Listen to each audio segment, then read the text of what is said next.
अस्सलाम वालेकुम, आप देख रहे हैं स्पोर्ट्स बज़ और मैं हूं लुकमान अली। पाकिस्तान क्रिकेट के हवाले से बात करेंगे, साथ में पाकिस्तान सुपर लीग भी जारी है।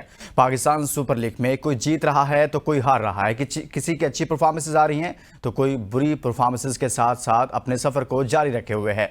ये सब क्या चल रहा है, इसके साथ साथ पाकिस्तान क्रिकेट में क्या चल रहा है। एक दिन खबर आती है कि आकिब जावेद हेड कोच नहीं होंगे, लेकिन साथ में खबर आती है कि अब नया हेड कोच आएगा, लेकिन उसके बाद से खामोशी हो जाती है। कुछ नाम जेर बहस आते हैं, कुछ नामों पर बात होती है, लेकिन नए हेड कोच के हवाले से अब दोबारा से फिर एक खामोशी देखने को मिल रही है। आखिर चल क्या रहा है, इस पर बात करेंगे और पाकिस्तान सुपर लीग की अच्छी परफॉर्मेंसेस पर बात करेंगे। हमारे साथ मौजूद हैं senior sports analyst Naseem Rajput साहब और उनसे आज की गुफ्तगू का आगाज करेंगे। बहुत बहुत शुक्रिया नसीम राजपूत साहब, आपने वक्त निकाला। सर, सबसे पहले तो हम बात करेंगे कोचिंग के हवाले से मामला चल रहे थे। जब ये कहा गया कि आकिब जावेद साहब अब नहीं होंगे, उनकी जगह पर नया कोच लाया जाएगा और पाकिस्तान क्रिकेट बोर्ड ने इस हवाले से इश्तिहार भी जारी किया, तो आप क्या समझते हैं कि एक दिन जो खबर आती है, बाद में कुछ नाम भी ज़ेरे बहस आते हैं, फिर उसके बाद खामोशी है, क्या चल रहा है सर? किसी नए कोच के लिए पाकिस्तान क्रिकेट में कोई पेशरफ्त हो रही है, किसी से कोई बातचीत चल रही है? देखिए लुकमान, ऐसा होता है कि इश्तिहार देने के बाद निगोशिएशन का आगाज हो जाता है और वो पाकिस्तान क्रिकेट बोर्ड का टोटली इंटरनल मामला होता है। और निगोशिएशन इस वक्त माइक हैसन के साथ भी जारी है, सकलैन मुश्ताक के साथ भी जारी है और कुछ सोर्सेज बताते हैं कि रवि बोपारा के साथ भी जारी है, जो कराची किंग्स के हेड कोच हैं। तो असल में क्या कि फॉरनर्स जो पिछले एक्सपीरियंस रहे हैं, उसके बाद पाकिस्तान क्रिकेट बोर्ड को मुश्किलात का सामना है। जिस तरीके के स्टेटमेंट जैसन गिलेस्पी के आए, गैरी क्रिस्टन के आए या उससे पहले मिकी आर्थर के आए, हम जिस तरह फॉरेन कोच को हटाते हैं, जो उसकी हजीमत करते हैं जी। उसके बाद फिर जाहिर वो भी एक यूनियन का नाम है, वो भी सारे एक जगह पे बैठते होंगे, मिलते होंगे, आपस में बात करते होंगे। तो पाकिस्तान का कोई बहुत अच्छा इमेज फॉरेन कोचेस के दिमाग में अब नहीं है कि पाकिस्तान में जाके काम करना है, तो पाकिस्तान में काम करने के पैसे मिलेंगे, तो बड़ी टीम है, उसको बनाने का मजा आएगा। उन्हें ये नहीं पता कि वो कब तक है और कब तक नहीं है। कल पाकिस्तान क्रिकेट बोर्ड का नया चेयरमैन आ जाएगा जिसका कुछ भी नहीं पता होता, उनकी नई मैनेजमेंट आ जाएगी, उनका भी कुछ नहीं पता होता, वो अपने हिसाब से फैसले करेंगे। तो फॉरेन कोच आपसे गारंटी मांगेगा। अच्छा, हम इतने जो है वो क्या फराग दिल लोग हैं, इतने जो है वो कहते हैं ना, खुदा तरस लोग हैं कि हमने मुआहिदा 2 साल का किया होता है और 3 महीने बाद भी भगा रहे होते हैं, तो बाकी पैसे देने को तैयार हो जाते हैं। जैसन गिलेस्पी तो खुद इस वजह से फंस गए कि उन्होंने खुद रिजाइन कर दिया था।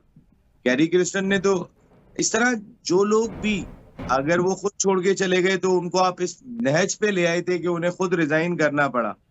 तो इस तरह आप अपनी चीजों को मैनेज नहीं कर सकते। कोई फॉरेन कोच आपके पास नहीं आएगा, इस तरह कभी भी नहीं आएगा। खुशी खुशी काम करते हुए दिखाई दे रहे हैं फॉरेन कोचेज आपको फ्रेंचाइज के साथ, क्योंकि उनके टीम ऑनर्स उनका ख्याल भी रखते हैं, उनसे प्यार भी करते हैं, उनको बहुत तरीके के साथ लेके चलते हैं। पाकिस्तान क्रिकेट बोर्ड का तो बाबा आदम मुख्तलिफ है ना। यहाँ पर तो आप चौधरी हैं, आप बहुत बड़ी चीज का नाम है, आपके नजदीक ये फॉरेन कोच की क्या अहमियत है?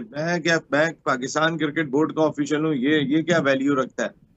उसको इज्जत देनी पड़ती है क्योंकि उसके कोई स्टेक्स नहीं है यहाँ पे। वरना तो आपके यहाँ पे जितने लोग भी आते हैं वो स्टेक्स के साथ आते हैं, उनके अपने स्टेक्स होते हैं। जी, फला का मामू का बच्चा, उसके चाचा का बच्चा, फला के दोस्त का बेटा, उसको किसी तरह सिस्टम से घुमा के लेकर आना है, वो उनके स्टेक्स नहीं होते। तो मैं तो फिर भी पहले भी इस बात तो का सर, आप क्या समझते हैं कि अभी पीसीबी की वैसे किसी से बातचीत चल रही है, किसी गैर मुल्की कोच के साथ? जी, 2 के साथ चल रही है। मेरे सोर्सेज के मुताबिक माइक हैसन के साथ भी चल रही है और रवि बोपारा के साथ भी चल रही है। इन 2 के साथ चल रही है। सकलैन मुश्ताक से भी बातचीत हुई है। जी। लेकिन शायद Pakistan cricket board already Mohsin Naqvi साहब के दौर में इतनी चीजें जो है वो परेशानी का सबब बनी है कि वो सकलैन मुश्ताक को लाते हुए 10 दफा सोच रहे हैं, क्योंकि शादाब को लेकर आए थे तो बहुत श्योर हो गया था। और देखिए, अगर शादाब नहीं आते तो सकलैन आ गए थे कोच, न्यूजीलैंड के टूर पे आकिब नहीं होते, ये डिसाइड हो गया था। लेकिन चूंकि शादाब को पहले एंट्री कराई गई और फिर अब सकलैन की बारी है, तो हो सकता है मोहसिन नकवी साहब का फैसला तब्दील हो जाए और वो सकलैन की जानिब ना आ जाए। अब ये इस वजह से कि वो शादाब की वजह से कि फला का चचा, मामा, मिसबा का बच्चा खेल रहा है तो उसका बच्चा खेल रहा है तो उसका बच्चा, ये सारी चीजें उनके दौर के अंदर बहुत ज्यादा आई हैं सामने। मेरे ख्याल में मोहसिन नकवी साहब शायद अगर अकलमंदी का मुजाहरा करेंगे तो सकलैन को ना रखें, क्योंकि शादाब को लाने के बाद सकलैन को भी लाते हैं। आपके मेंटोर हैं ऑलरेडी, वो 50 जी जी। लाख रुपए तनख्वाह भी लेते हैं। तो मेरा ख्याल है कि थोड़ा सा सोच समझ के फैसला करें। देखिए, जिस वक्त हमारे पास ताकत होती है, जिस वक्त हमारे पास इक्तदार लेकिन होता है, आपको उस वक्त पता है नसीम राजपूत साहब, पाकिस्तानी क्रिकेटर्स के पास ये वाली तो गीदड़ सिंगी है ना कि अभी वो कह देंगे जाकर चेयरमैन से मिलकर कि जी सामने अभी तो बांग्लादेश का दौरा है, उसके लिए कम से कम आप हमें लगा दें और फिर बाद में आप दोबारा सोच लीजिएगा किसी गैर मुल्की कोच के हवाले से। तो सामने अभी तो वाकई में बांग्लादेश टीम के साथ पाकिस्तान के मैचेस है, बांग्लादेश पाकिस्तान आ रही है। तो आप नहीं समझते कि ऐसा हो जाएगा कि दोबारा से मुतमिन कर लिया जाएगा चेयरमैन पीसीबी को, कोई पाकिस्तानी कोच उनको कोई ब्रीफिंग दे पाएगा और कामयाब ब्रीफिंग हो जाएगी सर? देखिए 3-0 अभी वो बांग्लादेश आपको पाकिस्तान में आके व्हाइट वॉश करके गया है। यही बांग्लादेश की टीम थी, कोई और नहीं थी, जिसने 2-0 टेस्ट सीरीज पाकिस्तान के खिलाफ पाकिस्तान में जीती थी। तो आसान तो किसी को भी नहीं लेते, लेकिन लुकमान भाई हमें देर पा फैसले करने होंगे। जी जी। अपने फैसलों में तकवीयत लेके आनी पड़ेगी, अपने फैसले पे डिटरमिन्ड रहना पड़ेगा, भले कैसी भी आवाज आ रही हो, चाहे मीडिया बोल रहा हो, फॉर्मर क्रिकेटर्स बोल रहे हो। ऐसे तो आप आधी तीतर आधा बटेर तो बना चुके हैं पाकिस्तान क्रिकेट को। जी जी।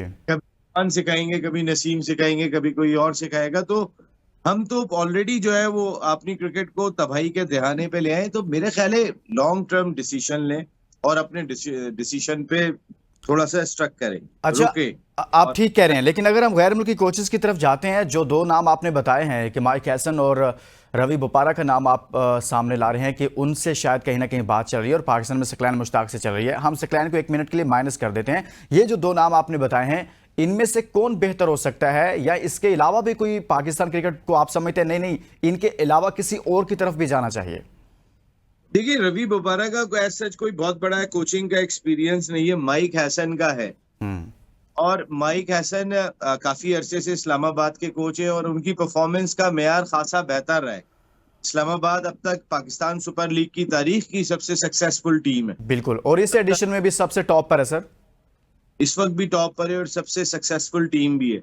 जी जी। तो माइक हैसन अगर खुद तैयार हो जाएं, क्योंकि मैंने जैसे पहले बात कही कि वो देख चुके हैं क्या कुछ हो चुका है फॉरेन कोचेस के साथ, चाहे मिकी आर्थर हो, आप जिस तरीके से आपने अपने कोचेस को हटाया, भी ये दोनों जैसन गिलेस्पी की बात करें, गैरी क्रिस्टन की बात करें, आप ऑस्ट्रेलियन फास्ट बॉलर थे इससे पहले, उनके साथ जो अशर किया, तो आप बहुत ही गलत कर रहे हैं।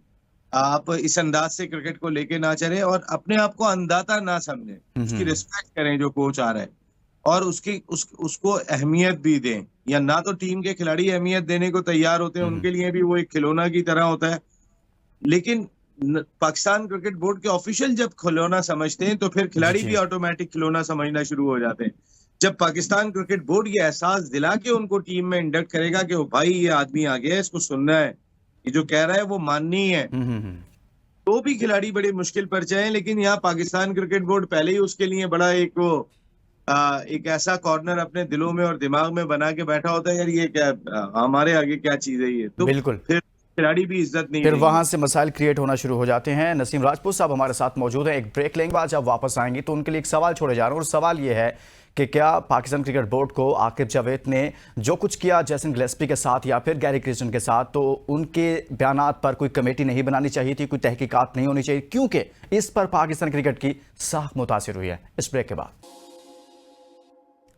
Welcome back. ब्रेक पर जाने से पहले नसीम राजपूत साहब के लिए एक सवाल छोड़कर गया था कि क्या पाकिस्तान क्रिकेट को उस पर कोई कमेटी नहीं बनानी चाहिए थी कि जिस पर जैसन गिलेस्पी की जानिब से जो आकिब जावेद से मुतल्लिक कहा गया कि इन्होंने मेरे खिलाफ साजिश की और मुझे हटाने के लिए ये एक कैंपेन चलाते रहे, और उन्होंने और भी बहुत कुछ बोला और बहुत सारे अल्फाज इस्तेमाल किए, फिर मुआवजा एक दूसरे का जो मामलात हैं कॉन्ट्रैक्ट के वो भी चलते रहे, और उस हवाले से उन्होंने ICC से भी रुजू कर लिया। नसीम राजपूत साहब, आप नहीं समझते कि इस सारे मामले में जो आकिब जावेद साहब ने गैर मुल्की कोचेस के साथ किया, फिर गैर मुल्की कोचेस उस पर बोले, तो इससे पाकिस्तान क्रिकेट की साख मुतासिर हुई है? तो PCB को चाहिए नहीं था कि वो कोई कमेटी बनाते तहकीकात होती और फिर दुनिया के सामने लाते, क्योंकि इससे पाकिस्तान को फ्यूचर में मुश्किलात का सामना करना पड़ेगा। जैसे कि अब हम नए कोच की तरफ जा रहे हैं, तो कोई भी कोच आसानी से नहीं आ रहा पाकिस्तान।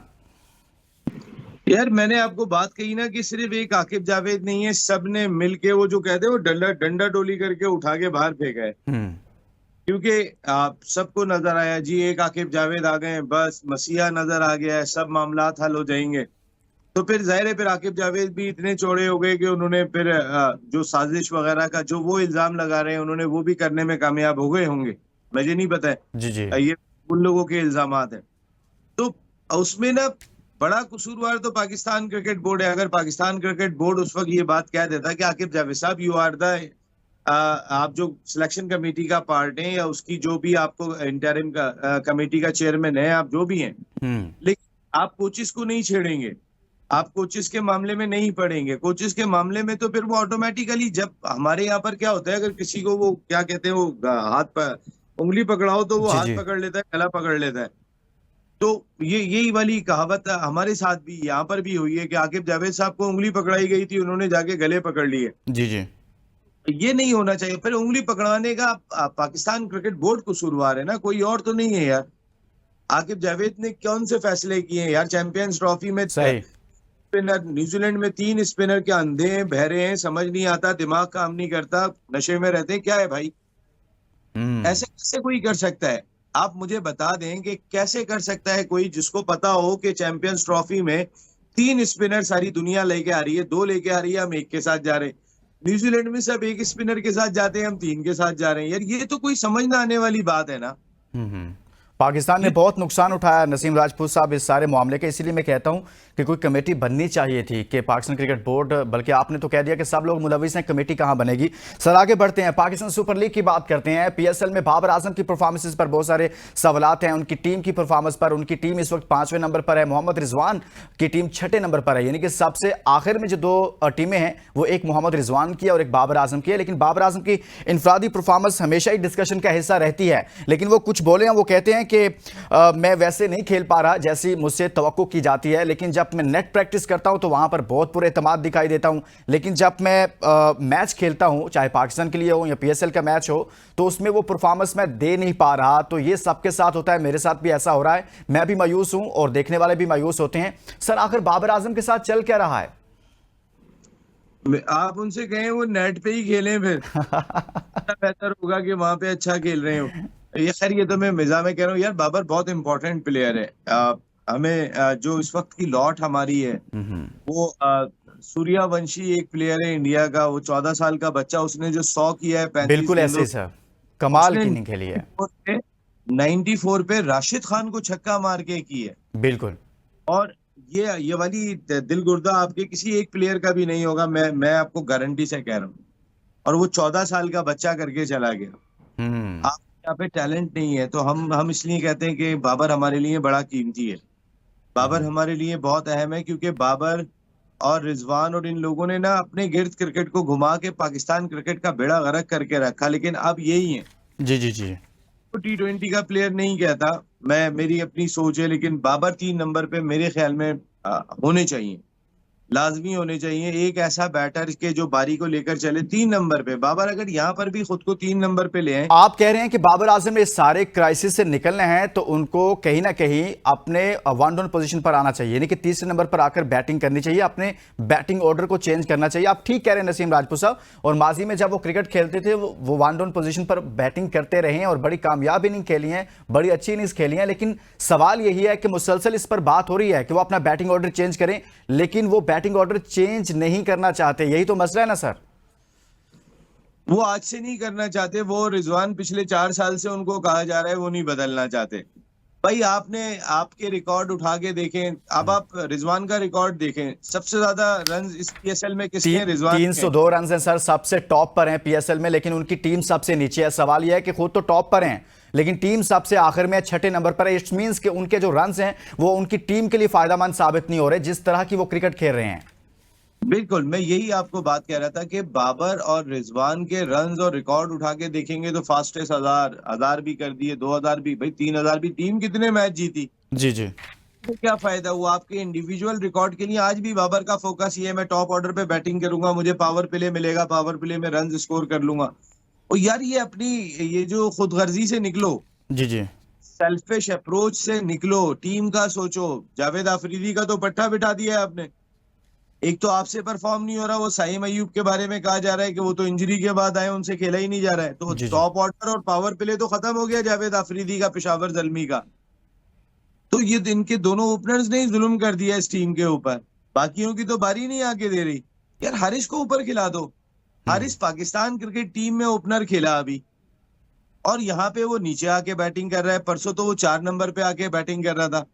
तो आप हारिस को ऊपर करके खुद नीचे आ जाओ 3 नंबर पे, आपके विकेट पे कयाम करने का मौका मिलेगा। हारिस पावर प्ले को यूज सर करने का। करते क्यों नहीं है? इनसिक्योरिटी है इनमें। मोहम्मद रिजवान भी ओपनिंग नहीं छोड़ना चाहते, बाबर भी नहीं छोड़ना चाहते। आप एक तीसरे साहब मिल गया, उनका नाम सऊद शकील है, वो भी बतौर ओपनर खेलते हैं, जबकि उनकी उसी टीम में एक ओपनर मौजूद है हसन नवाज, वो उससे ओपन नहीं करवाते। सर इनसिक्योरिटी है इनमें। Last comment.